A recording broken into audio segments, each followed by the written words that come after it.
Greetings and salutations. It is I, Mr. Nothing, the museum curator of the weird and the strange, and the host who might be a ghost.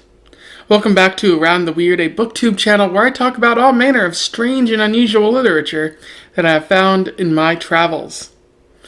Today, it is Poetry Thursday. Another wonderful day where I get to talk about the various poetry that I have found wandering the wasteland that is Washington State. I'm actually pretty excited about the poem that I have lined up for today. But first, I want to talk about an experience that I had in the distant past.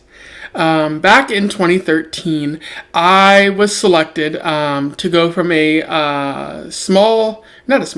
a fairly large Midwestern university, along with a select other group, to go to the National Conference on Race and Ethnicity in New Orleans. I had never been to New Orleans before, so it was an interesting experience, and I was very happy to open up my mind to race, ethnicity, racism, various topics like that.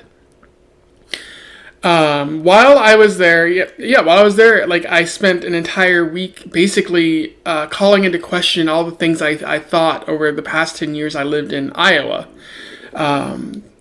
It was a very eye-opening experience, and I felt a lot of emotions as I questioned my own white privilege and started thinking more about how society typically treats people of color.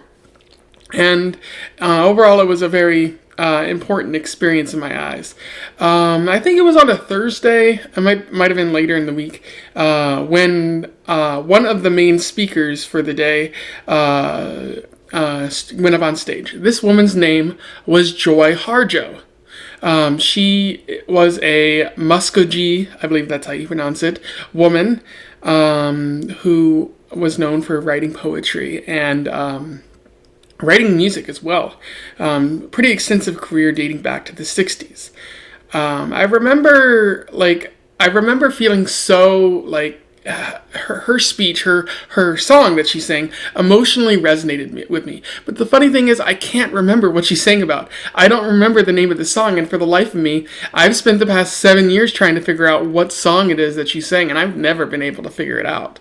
But all I remember is feeling this big well of multiple emotions inside me as she talked about her experience as a Native American woman, the experience of Native Americans in the United States. And it was very important to me. And so ever since then, I've been keeping track of Joy Harjo,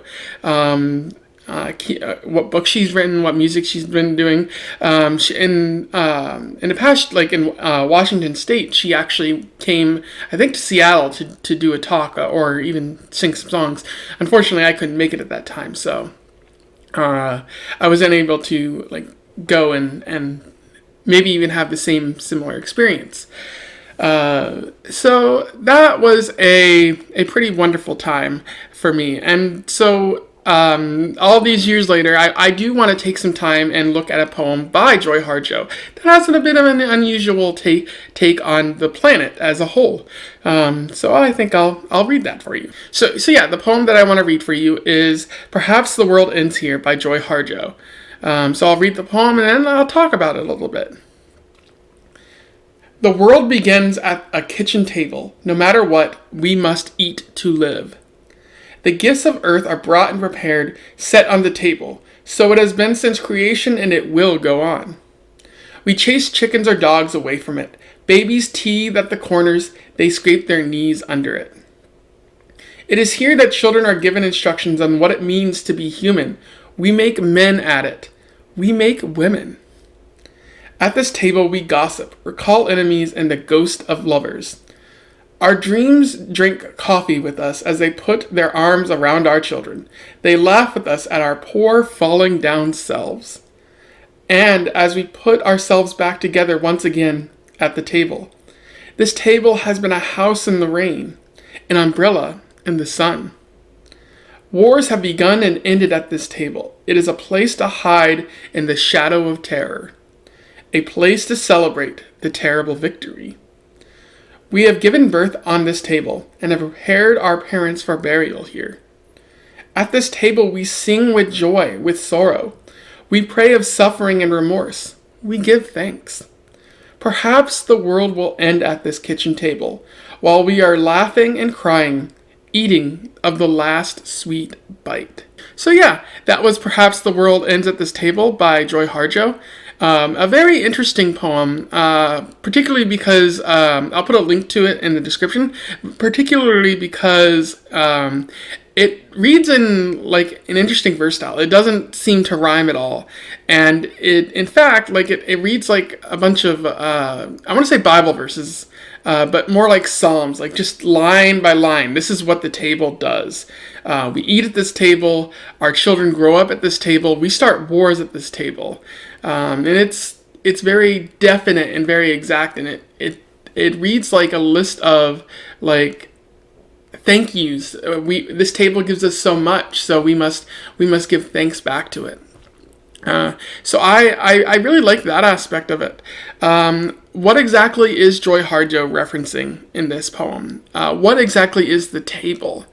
I've read this poem multiple times, and the table could mean the earth at large, but she does also reference the earth.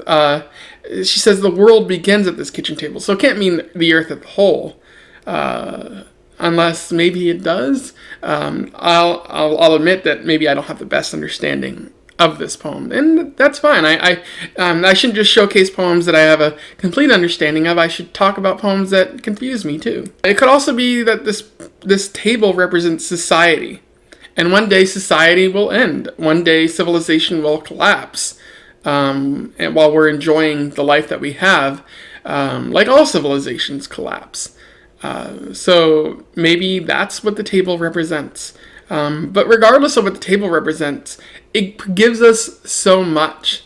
Like while at the table, we can revel in our dreams and also lick our wounds when we don't achieve our dreams. We can share great times with our family. We can eat delicious food.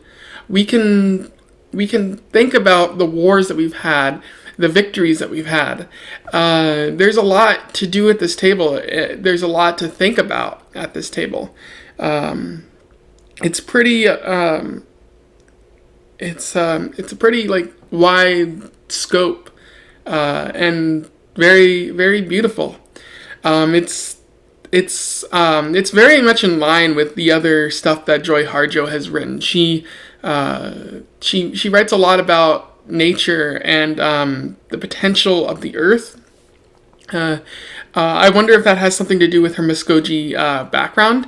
I don't want to say all Native Americans write about the earth, because that would be, a little racist in some way.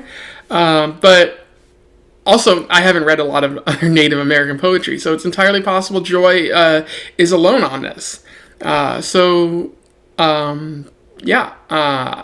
She does write about earth, and the imagery she uses is always fascinating and always touches me in the heart. And it's a continuance of what happened back in 2013 when she sang those songs that were just very moving. So it's unusual, but it also holds a deep connection to me, and that's what I like about having this Poetry Thursday channel, is I can talk about poetry that moved me in the past, or that I think is particularly funny, or just simply like I have a connection to in some way.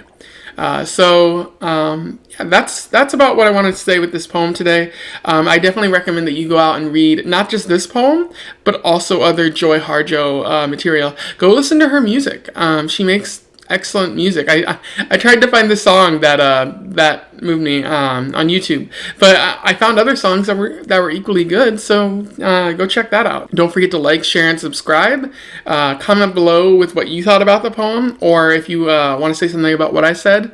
Otherwise, I wish you a pleasant time in your weird travels. Farewell.